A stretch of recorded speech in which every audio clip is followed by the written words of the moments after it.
ನೋಡಿ, ಆ, ಇದ್ರ ಬಗ್ಗೆ ಆಗ್ಲೇ ಹಿಂದೆ ಕೂಡ ನಾವು ಮಾತನಾಡಿದ್ದೀವಿ.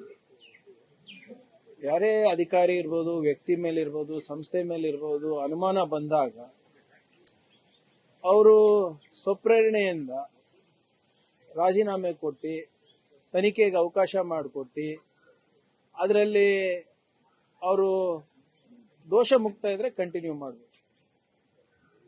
ಆದ್ರೆ ಇಲ್ಲಿ ಎಲ್ಲಾ ಮೆಂಬರ್ಸು ಕೂಡ ಇವರಿಗೆ ವಜಾ ಮಾಡಬೇಕು ಅಂತ ಹೇಳಿದಾಗ ಇವರು ಹಠ ಹಿಡಿದು ಇಲ್ಲ ನಾನೇ ಇರ್ತೀನಿ ಅಂತ ಹೇಳೋದು ಸರಿ ಇರಲಿಲ್ಲ.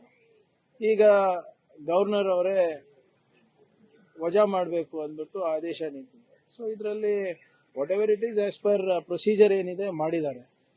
ಆದ್ರೆ ಮುಂದೆ ಇದನ್ನ ಸರಿಪಡಿಸಬೇಕು. ಮತ್ತೆ ಏನು ನಮ್ಮ ಯುವಕರ ಭವಿಷ್ಯವನ್ನ ಸದೃಢಗೊಳಿಸಲಿಕ್ಕೆ ಈ ಸಂಸ್ಥೆಯನ್ನ ಬಲವರ್ಧನೆ ಕೂಡ ನಾವು ಮಾಡಬೇಕಾಗ್ತದೆ.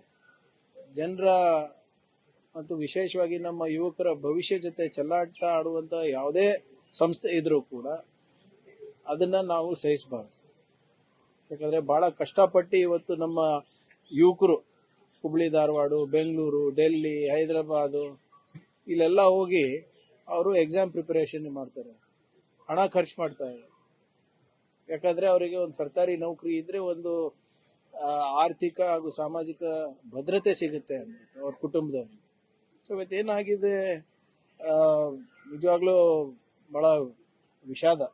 It's not a healthy sign. But ಇದನ್ನ ಸ್ಟ್ರೆಂಥನ್ ಮಾಡಬೇಕಾಗ್ತದೆ. ಮತ್ತು ನಮ್ಮ ಯುವಕರ ಭವಿಷ್ಯವನ್ನ ಸೆಕ್ಯೂರ್ ಮಾಡೋ ನಿಟ್ಟಿನಲ್ಲಿ ನಾವು ಸಂಸ್ಥೆಗಳನ್ನ ಬಲವರ್ಧನೆ ಮಾಡಬೇಕಾಗುತ್ತೆ.